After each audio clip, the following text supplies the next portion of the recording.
Everyone and welcome back to my channel we explores. तो बच्चे कैसे हैं आप सब। तो जैसे कि आप सभी जानते हैं कि हम classical theories of management discuss कर रहे थे और अभी तक हमने दो क्लासिकल थ्योरीज डिस्कस कर ली थी जो कि थी हमारी scientific management theory and administrative management theory.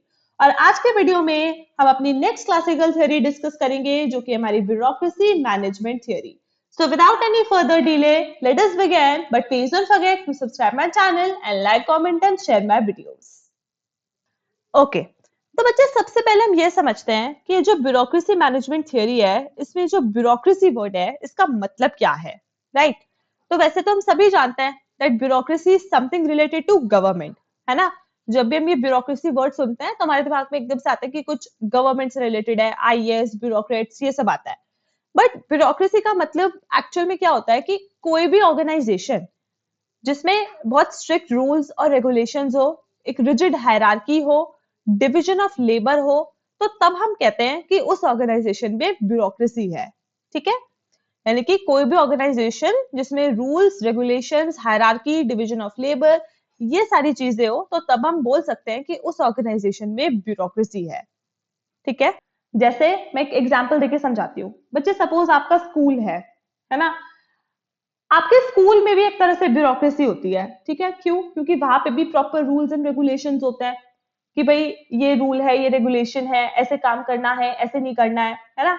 आपके स्कूल में भी एक प्रॉपर डिवीजन ऑफ लेबर होता है कि जो काम है उसको लोगों के बीच में बांटा हुआ होता है, टीचिंग स्टाफ के बीच में काम को बांटा हुआ होता है कि भाई ये टीचर है, ये पढ़ाएगा, इस टीचर का ये काम है ना, ये पढ़ाएगा। ठीक है, फिर वहां पे भी एक प्रॉपर हायरार्की होती है कि सबसे ऊपर आपके स्कूल के डायरेक्टर्स आ गए, फिर डायरेक्टर्स से नीचे आपके स्कूल में प्रिंसिपल आ गए, है ना। फिर प्रिंसिपल से नीचे वाइस प्रिंसिपल आ गए, कोऑर्डिनेटर्स आ गए, फिर टीचर्स आ गए। तो ऐसे वहां पे भी एक प्रॉपर हायरार्की बनी हुई है। तो हम कह सकते हैं कि आपके स्कूल में भी ब्यूरोक्रेसी है। ठीक है, तो ब्यूरोक्रेसी मीन्स कि कोई भी ऑर्गेनाइजेशन जहाँ पे ऐसे एक प्रॉपर रूल्स हो, हर चीज को लेकर रेगुलेशंस हो, प्रॉपर प्रोसीजर्स हो, डिवीजन ऑफ लेबर हो, हायरार्की हो, तो तब हम बोल सकते हैं कि उस ऑर्गेनाइजेशन में ब्यूरोक्रेसी है। ठीक है, so bureaucracy is defined as an organizational structure which is characterized by formal set of rules, regulations, procedures, division of labor and rigid hierarchies etc. ठीक है, तो आई होप अब आपको क्लियर हो गया होगा कि ब्यूरोक्रेसी का मतलब क्या होता है। तो अब हम रीड करते हैं कि हमारी ब्यूरोक्रेसी मैनेजमेंट थ्योरी क्या होती है। Okay, so bureaucracy management theory was propounded bye max weber. तो सबसे पहले तो आपको यही देखना है कि ब्यूरोक्रेसी मैनेजमेंट थ्योरी किसने दी? मैक्स वेबर ने दी। ठीक है, मैक्स वेबर ही वो इंसान थे जिसने ब्यूरोक्रेसी के बारे में सबसे ज्यादा बात करी या फिर ब्यूरोक्रेसी का कॉन्सेप्ट दिया। ठीक है, तो मैक्स वेबर ने दी। Who emphasized on bureaucratic management to operate an organization effectively। अब ब्यूरोक्रेसी मैनेजमेंट थ्योरी के अंदर मैक्स वेबर ने क्या कहा? मैक्स वेबर ने ये कहा कि अगर आपको एक ऑर्गेनाइजेशन के अंदर एक इफेक्टिव तरीके से मैनेजमेंट करना है, एफिशिएंट मैनेजमेंट करना है, यानी कि अच्छे से मैनेजमेंट करना है, तो आपको उस ऑर्गेनाइजेशन के अंदर ब्यूरोक्रेसी लानी चाहिए। ठीक है, यानी कि आपको एक ऑर्गेनाइजेशन में ब्यूरोक्रेटिक मैनेजमेंट करना चाहिए। ठीक है, उन्होंने ये बात बोली। तो अब हम पढ़ते हैं कि कैसे मैक्स वेबर ने बताया कि एक ऑर्गेनाइजेशन में हम ब्यूरोक्रेटिक मैनेजमेंट कर सकते हैं या फिर कैसे एक ऑर्गेनाइजेशन में ब्यूरोक्रेसी आ सकती है। ठीक है, तो बच्चे मैक्स वेबर ने ना कुछ 6 प्रिंसिपल्स दिए। ठीक है, यानी कि मैक्स वेबर ने कुछ 6 मेजर प्रिंसिपल्स दिए और उसने बताया कि अगर कोई ऑर्गेनाइजेशन इन 6 प्रिंसिपल्स को फॉलो करे तो उस ऑर्गेनाइजेशन में ब्यूरोक्रेटिक मैनेजमेंट हो सकता है या फिर ब्यूरोक्रेसी आ सकती है। ठीक है, तो अब हम वो 6 प्रिंसिपल्स पढ़ते हैं जो कि हमारे मैक्स वेबर ने दिए। तो बच्चे सबसे पहला प्रिंसिपल है हमारा फंक्शनल स्पेशलिटी ऑर्गेनाइजेशन, या फिर जिसको हम डिवीजन ऑफ लेबर भी कह सकते हैं या फिर जिसको हम स्पेशलाइजेशन भी कह सकते हैं। ठीक है, तो सबसे पहला प्रिंसिपल क्या है हमारा? फंक्शनल स्पेशलिटी ऑर्गेनाइजेशन या फिर डिवीजन ऑफ लेबर या फिर स्पेशलाइजेशन। अब बच्चे ये प्रिंसिपल क्या कहता है? ठीक है, ये प्रिंसिपल हम ऑलरेडी पढ़ चुके हैं हमारी एडमिनिस्ट्रेटिव मैनेजमेंट थ्योरी में। ठीक है, अगर आपको याद हो तो बच्चे ये प्रिंसिपल कहता है कि एक ऑर्गेनाइजेशन में ना जो काम है आप उस काम को बांट दो। ठीक है, यानी कि एक ऑर्गेनाइजेशन में जो भी काम होता है आप उस काम को डिवाइड कर दो, आप उस काम को बांट दो लोगों के बीच में उनके स्किल्स और उनके एबिलिटीज के हिसाब से। ठीक है, यानी कि जिस इंसान को जो काम आता है आप उस इंसान को वो काम दे दो। उससे क्या होगा कि जब वो इंसान उस काम को बार बार लगातार करेगा तो वो अपने काम में और ज्यादा स्पेशलाइज्ड हो जाएगा, और ज्यादा एफिशिएंट और इफेक्टिव हो जाएगा, और हमारे ऑर्गेनाइजेशन की जो ओवरऑल प्रोडक्टिविटी है वो भी इंक्रीज होगी, है ना।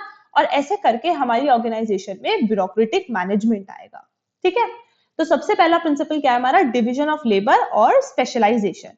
तो ये प्रिंसिपल क्या कहता है, that division of work between the people within the organization according to their skills, abilities and specialization। कि आप एक ऑर्गेनाइजेशन में लोगों के बीच में काम को बांट दो उनके स्किल्स, एबिलिटीज और स्पेशलाइजेशन के बेसिस पे, यानी कि जिस इंसान को जो काम आता है उस इंसान को वो काम दे दो। ठीक है, उससे क्या होगा, जब वो उस काम को बार बार लगातार करेगा तो एफिशिएंसी आएगी, इफेक्टिवनेस आएगी और प्रोडक्टिविटी जो है वो इंक्रीज हो जाएगी। ठीक है, और हमारी ऑर्गेनाइजेशन में क्या आएगा, ब्यूरोक्रेटिक मैनेजमेंट आएगा। ठीक है, तो ये हमारा सबसे पहला प्रिंसिपल। फिर हमारा नेक्स्ट प्रिंसिपल आता है फॉर्मल हायरार्कियल स्ट्रक्चर, या फिर जिसको हम हायरार्की ऑफ अथॉरिटी भी बोलते हैं। अब अच्छा, ये प्रिंसिपल क्या कहता है, वैसे तो हम ये प्रिंसिपल भी ऑलरेडी पढ़ चुके हैं। ये प्रिंसिपल कहता है कि एक ऑर्गेनाइजेशन में ना एक हायरार्की होनी चाहिए या फिर एक चेन होनी चाहिए, तभी उस ऑर्गेनाइजेशन में ब्यूरोक्रेटिक मैनेजमेंट आ सकता है। ठीक है, मैंने क्या बोला कि एक ऑर्गेनाइजेशन में एक हायरार्की होनी चाहिए या फिर एक प्रॉपर चेन होनी चाहिए। ठीक है, जो ये दिखाए कि भाई टॉप लेवल पर कौन आता है, मिडिल लेवल पर कौन आता है और लो लेवल पर कौन आता है। ठीक है, टॉप लेवल वाले का क्या काम है, इसके पास कितनी अथॉरिटी और रिस्पॉन्सिबिलिटी है, मिडिल वाले का क्या काम है, इसके पास कितनी अथॉरिटी और रिस्पॉन्सिबिलिटी है, और ऐसे लो लेवल के पास। ठीक है, अगर टॉप वाले से कम्युनिकेट करना है तो पहले लो से करना होगा, फिर मिडिल से करना होगा और फिर टॉप से करेंगे। ठीक है, तो एक ऑर्गेनाइजेशन में एक ऐसे ही हायरार्की होनी चाहिए या फिर एक प्रॉपर चेन होनी चाहिए जो ये दिखाए कि कौन किस लेवल पर है। ठीक है, किसका क्या काम है, किसके पास कितनी अथॉरिटी और रिस्पॉन्सिबिलिटी है, किसका क्या जॉब रोल और पोजीशन है। ठीक है, अगर टॉप से कम्युनिकेट करना है तो कितने स्टेप वाइज आपको ऊपर जाना पड़ेगा। ठीक है, तो एक हायरार्की होनी चाहिए। जैसे मैंने आपको सबसे स्टार्टिंग में स्कूल का एग्जांपल दिया था कि आपके स्कूल में भी ब्यूरोक्रेसी होती है, क्यों, क्योंकि वहां पे भी एक हायरार्की होती है कि सबसे पहले डायरेक्टर्स आएंगे, फिर प्रिंसिपल्स आएंगे, फिर वाइस प्रिंसिपल आएंगे, फिर उसके बाद कोऑर्डिनेटर्स आएंगे और फिर टीचर्स आएंगे, है ना। वहां पे भी एक प्रॉपर हायरार्की बनी हुई है कि पहले ये, फिर ये, फिर ये, फिर ये, फिर ये।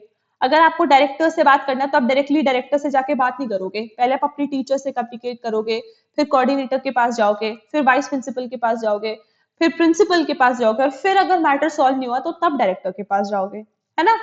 तो ये प्रिंसिपल कहता है कि एक हायरार्की या फिर एक प्रॉपर चेन होनी चाहिए एक ऑर्गेनाइजेशन में, तभी हम कह सकते हैं कि उस ऑर्गेनाइजेशन में ब्यूरोक्रेसी है या फिर ब्यूरोक्रेटिक मैनेजमेंट है। ठीक है, so this principle states that there must be a formal hierarchical structure or a clear chain of command with each level having different levels of authority and responsibility। ठीक है, फिर हमारा थर्ड प्रिंसिपल आता है rule based management और formal set of rules and regulations. तो बच्चे ये प्रिंसिपल कहता है कि एक ऑर्गेनाइजेशन में ना स्ट्रिक्ट रूल्स, रेगुलेशंस और नियम और कानून होने चाहिए। ठीक है, यानी कि ये प्रिंसिपल कहता है कि एक ऑर्गेनाइजेशन में ब्यूरोक्रेसी या फिर ब्यूरोक्रेटिक मैनेजमेंट तभी आता है जब उस ऑर्गेनाइजेशन में बहुत ज्यादा स्ट्रिक्ट रूल्स हो, रेगुलेशंस हो, नियम हो, कानून हो, जिनको आप आसानी से नहीं बदल सकते। ठीक है, so this principle states that there must be strict following of rules, regulations, procedures, processes and practices within the organization। Okay? फिर हमारा नेक्स्ट प्रिंसिपल आता है इम्पर्सनैलिटी। अब बच्चे इस प्रिंसिपल का क्या मतलब है, ये प्रिंसिपल कहता है कि एक ऑर्गेनाइजेशन को ना इम्पर्सनल होना चाहिए। क्या होना चाहिए, इम्पर्सनल होना चाहिए। ठीक है, इससे क्या मतलब है, इससे ये मतलब है कि एक ऑर्गेनाइजेशन को अपने मेंबर्स के बीच में कोई भेदभाव नहीं करना चाहिए, कोई पार्शलिटी नहीं करनी चाहिए, कोई फेवरेटिज्म नहीं करना चाहिए। ठीक है, उसे अपने सभी मेंबर्स को इक्वली ट्रीट करना चाहिए। ओके, तभी हम कह सकते हैं कि उस ऑर्गेनाइजेशन में ब्यूरोक्रेसी है या फिर ब्यूरोक्रेटिक मैनेजमेंट है। So this principle simply states that there should be no partiality and favoritism in an organization. Everyone in an organization must be treated equally। ठीक है, तो सबको इक्वल ट्रीटमेंट मिलना चाहिए। ऐसा नहीं होना चाहिए कि किसी मेंबर को कुछ एक्स्ट्रा बेनिफिट, एक्स्ट्रा प्रिविलेज या एक्स्ट्रा फेवर मिल रहा है। ठीक है, The personal relationship should be kept aside and the employees and managers should maintain professionalism. ठीक है, तो पर्सनल रिलेशनशिप के बेसिस पे या किसी भी और बेसिस पे किसी तरह का भेदभाव नहीं होना चाहिए, तो इसको हम बोलते हैं इम्पर्सनैलिटी। फिर हमारा फिफ्थ प्रिंसिपल आता है फॉर्मल सिलेक्शन ऑफ एम्प्लॉयज। ठीक है, अब ये प्रिंसिपल क्या कहता है? तो बच्चा ये प्रिंसिपल कहता है एक ऑर्गेनाइजेशन में जो सिलेक्शन ऑफ एम्प्लॉयज है, ठीक है, यानी कि एक ऑर्गेनाइजेशन में जो आप एम्प्लॉयज को सेलेक्ट करते हो वो उनके स्किल्स, उनकी क्वालिफिकेशंस, उनके एक्सपीरियंस के बेसिस पे होना चाहिए। मतलब ऐसे नहीं होना चाहिए कि आपने किसी को भी सिलेक्ट कर दिया कि आपको कोई अच्छा लगा आपने उसको सेलेक्ट कर लिया, या फिर आपके किसी को लेके पॉजिटिव परसेप्शंस है तो आपने उसको सेलेक्ट कर लिया। नहीं, आप देखो कि बंदे में स्किल्स कैसी है, क्वालिटीज कैसी है, उसकी क्या एबिलिटीज है, उसको कितना एक्सपीरियंस है, ठीक है, और उस बेसिस पे आप उसको सेलेक्ट करो। ठीक है, so this principle states that the employees in an organization should be selected on the basis of their skills, abilities, qualifications and experience, right? फिर हमारा लास्ट और सिक्स्थ प्रिंसिपल आता है करियर डेवलपमेंट, जिसको हम करियर ओरिएंटेशन भी बोलते हैं। बच्चे ये प्रिंसिपल कहता है कि एक ऑर्गेनाइजेशन में जो मेंबर्स काम करते हैं ना, उनका करियर डेवलपमेंट भी होना चाहिए साथ साथ। यानी कि ऐसा नहीं होना चाहिए कि एक बार उनकी जॉब लग गई तो वो बस रिपीटेटिवली अपने काम को करे जा रहे हैं, नहीं, ऐसा नहीं होना चाहिए। ठीक है, काम करते करते, जॉब करते करते, ऑर्गेनाइजेशन में रहते रहते उनका साथ साथ करियर ग्रोथ, करियर डेवलपमेंट होना चाहिए, उनको नई अपॉर्चुनिटीज मिलनी चाहिए, ठीक है, नए इनिशिएटिव मिलने चाहिए, यानी कि बेसिकली उनका एडवांसमेंट होना चाहिए, उनकी ग्रोथ, उनका डेवलपमेंट नहीं रुकना चाहिए। ठीक है, so this principle states that the employee should be given career paths और career growth options in an organisation. Clear?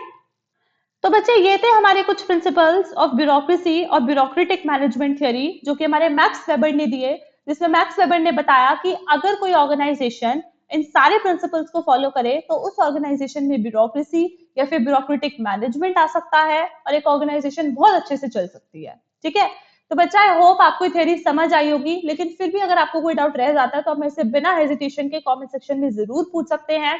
आने वाले वीडियोस में हम अपने मैनेजमेंट के और टॉपिक्स एंड कॉन्सेप्ट्स डिस्कस करेंगे। और अगर आपको मेरे वीडियोस पसंद आते हैं then don't forget to subscribe my channel and like, comment and share my videos.